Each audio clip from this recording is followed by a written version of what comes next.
ہمیں اور آپ کو فاروق اعظم کی کرامتیں، اوصاف اور بہت ساری باتیں ہم اور آپ سنتے ہیں. ان کا عدل مشہور ہے، وہاں تقویٰ بھی مشہور ہے، ان کی نماز بھی مشہور ہے، ان کا قرآن بھی مشہور ہے. دینی کارناموں میں جتنی فتوحات، یعنی اسلام جہاں تک رسائی کیا، جتنی فتوحات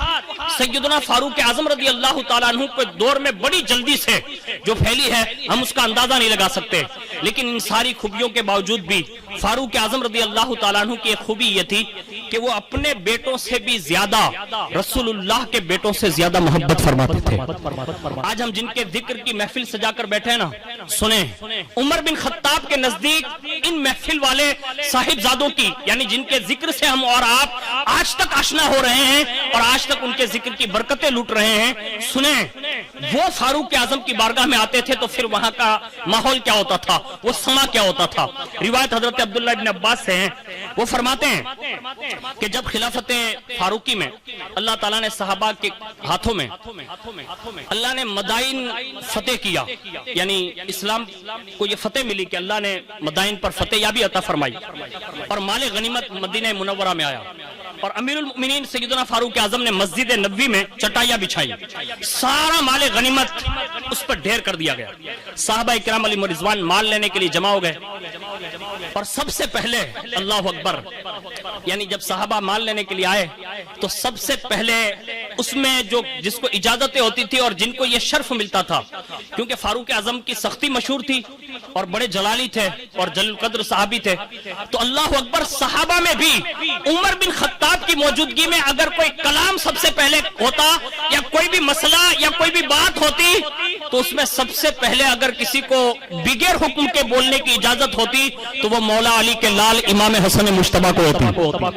یعنی حضرت امام حسن مجتبی رضی اللہ تعالیٰ عنہ کھڑے ہو گئے اور کہنے لگے یا امیر المؤمنین اعطینی حقی مما افا اللہ علی المسلمین. فرمایا اے امیر المؤمنین، اللہ نے جو مسلمانوں کو مال عطا فرمایا ہے اس میں سے سب سے پہلے مجھے میرا حصہ عطا فرما دیا جائے. کھڑے ہو گئے اور کھڑے ہو کر آپ نے یہ ارشاد فرمایا. آپ رضی اللہ تعالیٰ عنہ نے فرمایا بالربح والکرامہ، فرماتے ہیں آپ کے لیے بڑی پذیرائی ہے اور کرامت ہے اور عزت ہے. ساتھ آپ رضی اللہ تعالیٰ عنہ نے اسی وقت 1000 درہم لے کر فوراً حضرت امام حسن مجتبی رضی اللہ تعالیٰ عنہ کو عطا فرما دیا مال غنیمت میں سے. وہ حصہ لے کر نکلے.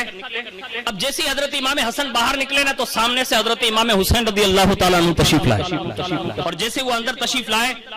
تو جیسے وہ سامنے کھڑے ہوئے نا تو فوراً فاروق اعظم نے پہلا جملہ یہ کہا بالرحبی والکرامہ، یعنی آپ کے لیے پذیرائی ہے اور فرمایا آپ کے لیے عزت ہے اور کرامت ہے. ساتھ ہی اسی وقت مال غنیمت میں سے سب سے پہلے سرکار امام حسین رضی اللہ تعالیٰ عنہ کی بارگاہ میں وہ تحفہ پیش کیا 1000 درہم،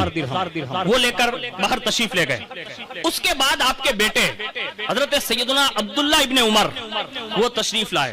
اور جیسے حضرت عبداللہ ابن عمر رضی اللہ تعالیٰ عنہ تشریف لائے اور انہوں نے عرض کیا کہ یا امیر المؤمنین میرا حصہ مجھے بھی دیا جائے، تو آپ رضی اللہ تعالیٰ عنہ نے ارشاد فرمایا بالرحب والکرامہ، آپ کے لیے بھی پذیرائی ہے، کرامت ہے، عزت ہے، اور ساتھ ہی انہیں 500 درہم دیے. شہزادوں کو 1000 دیا اور اپنے بیٹے کو 500 دیا. اور جب یہ 500 دیا نا تو اسی وقت حضرت عبداللہ ابن عمر سے رہا نہیں گیا، یعنی امیر المؤمنین کے بیٹے تھے، تو انہوں نے عرض کیا کہ امیر المؤمنین میں نے اس وقت بھی تلوار اٹھا کر جہاد کیا ہے رسول اللہ کے دور میں یا آپ کے دور میں، جس وقت حسنین کریمین بچپنے کے ایام گزار رہے تھے، یعنی مدینہ شریف کے گلی کوچوں میں ان کے کھیل کود کے دن تھے، اس وقت میں تلوار لے کر جہاد کر رہا تھا. پھر کہا حضور میں حسنین کریمین کے اس عمر کے تقاضوں کے مطابق میں مجاہد بھی ہوں اور میں نے بہت سارے دور دیکھے ہیں اور ہر دور میں نے بڑی قربانیاں پیش کی ہے.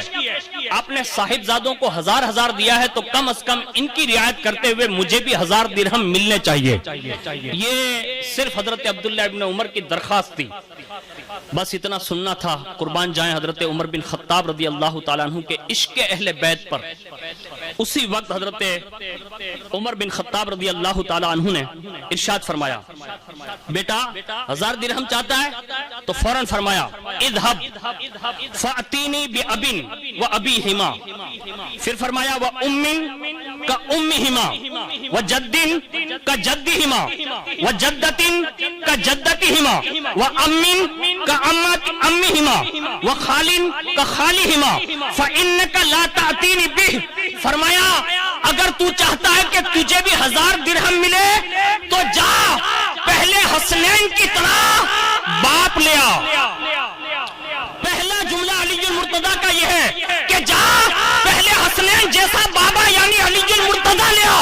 حسنین جیسی والدہ فاطمہ الزہرا لے آ، پھر فرمایا حسنین جیسے ماموں لے آ، حسنین جیسے چاچا لے آ، حسنین جیسے نانا لے آ اور نانیاں لے آ، اور سونے عبداللہ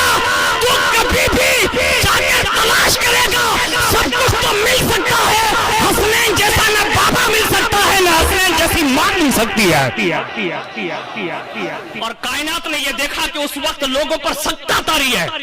اور یہ تربیت کر کے حضرت عبداللہ ابن عمر کو اور خاص کر کے قیامت تک آنے والے تمام بیٹوں کو یہ پیغام دیا کہ کبھی بھی کسی بھی حال میں سید کی برابری نہ کرنا، اس لیے کہ عمر بن خطاب کا یہی عشق رسول تھا۔